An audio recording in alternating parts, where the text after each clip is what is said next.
Ok, entonces vamos a definir lo que es la matriz identidad. Entonces la matriz identidad de orden n es una matriz diagonal, por lo tanto debe de ser cuadrada, donde sus elementos en la diagonal son todos unos. Entonces la matriz I subíndice 2 sería una matriz de 2 por 2 en donde los elementos en su diagonal son unos. Como es diagonal, sabemos que fuera de la diagonal son ceros. La matriz identidad de orden 3 va a ser una matriz de 3 por 3 en donde todos los elementos en su diagonal son unos y los demás elementos son ceros, pues se define como una matriz diagonal. Recordemos que las matrices diagonales son todas aquellas que fuera de su diagonal los elementos son ceros. Entonces, en ocasiones no escribimos el orden de la matriz identidad porque pues la vemos. Entonces, por ejemplo, si yo digo la matriz 1001, pues inmediatamente identifico que esta es la matriz identidad de orden 2 y pues sería un poco redundante escribir aquí un subíndice 2 si estoy escribiendo explícitamente la matriz. Digamos que cuando escribimos el subíndice de orden 2 es porque no sabemos exactamente cuál es la matriz en cuestión. Como si la escribo, pues como lo estoy viendo directamente, pues no es necesario poner el subíndice. Hay una simbología, esta es una delta y esta se llama delta de Kronecker. Entonces la delta de Kronecker, pues vamos a estar cambiando los subíndices. Si los subíndices son iguales, el símbolo se sustituye por el uno. Si los subíndices son distintos, entonces el símbolo se sustituye por cero. Por ejemplo, delta 1 es uno porque los subíndices son iguales. Delta 2 es igual a uno porque los subíndices son iguales, etcétera. Delta nn, independientemente de cuál sea el valor de n, pues como los subíndices son iguales, vale uno. En caso contrario, delta 2 como los subíndices son diferentes, vale cero. Delta 3 como los subíndices son diferentes, vale cero, etcétera, ¿no? Entonces, en términos de este símbolo delta de Kronecker, podemos observar que una matriz identidad es igual a la delta de Kronecker, en donde cada elemento es una delta de Kronecker evaluada en los subíndices. Entonces, por ejemplo, delta de 1 sería un 1, delta de 2 sería un 1.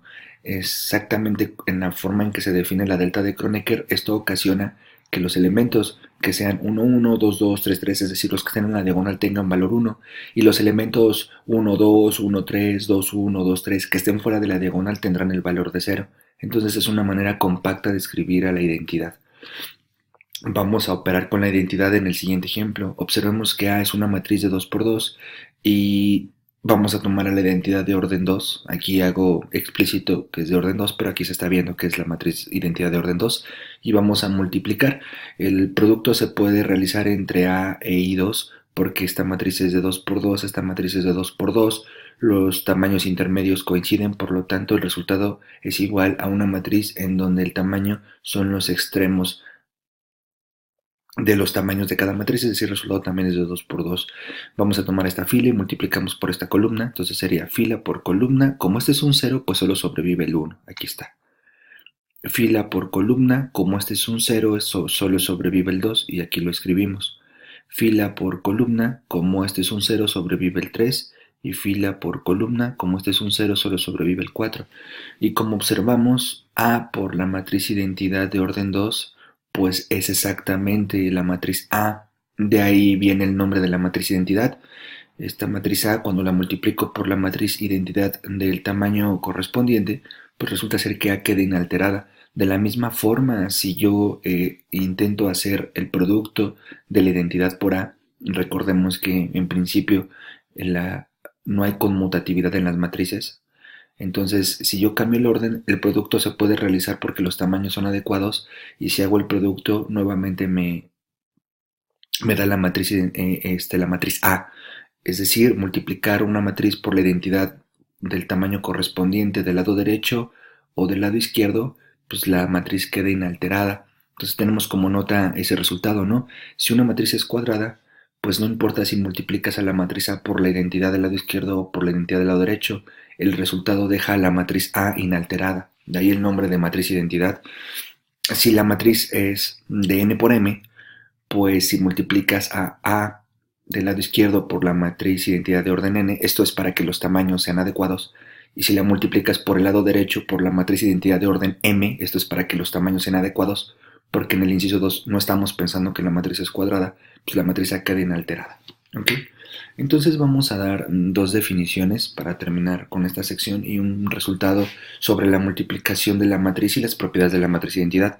Entonces diremos que una matriz es triangular superior en principio si es cuadrada y como segunda condición si los elementos debajo de su diagonal son todos ceros. ¿Cómo escribimos esto? Con esta notación de subíndices de los elementos y con estas condiciones. Esto garantiza que estamos por debajo de la diagonal y estamos pidiendo que todos los elementos sean ceros. ¿Qué es una matriz triangular superior? Una matriz triangular superior es aquella que en principio es cuadrada y como segunda condición le solicitamos que los elementos que estén arriba de su diagonal sean ceros. Esto lo escribimos con esta condición sobre los subíndices. Con esto garantizamos que estamos hablando de elementos que están por arriba de la diagonal. Ejemplo, esta matriz es de 2 por 2, esta matriz es de 3 por 3, esta matriz es de 3 por 3. Esta matriz es triangular superior porque los elementos debajo de su diagonal son ceros. Esta matriz es triangular superior porque los elementos debajo de su diagonal son ceros. Esta matriz es triangular superior porque los elementos debajo de su diagonal son ceros. Observemos precisamente que formamos este triangulito superior, ¿no? En donde estos elementos no son ceros. Un triángulo en la parte superior. Ok, esta es una matriz triangular inferior porque los elementos por arriba de su diagonal son ceros.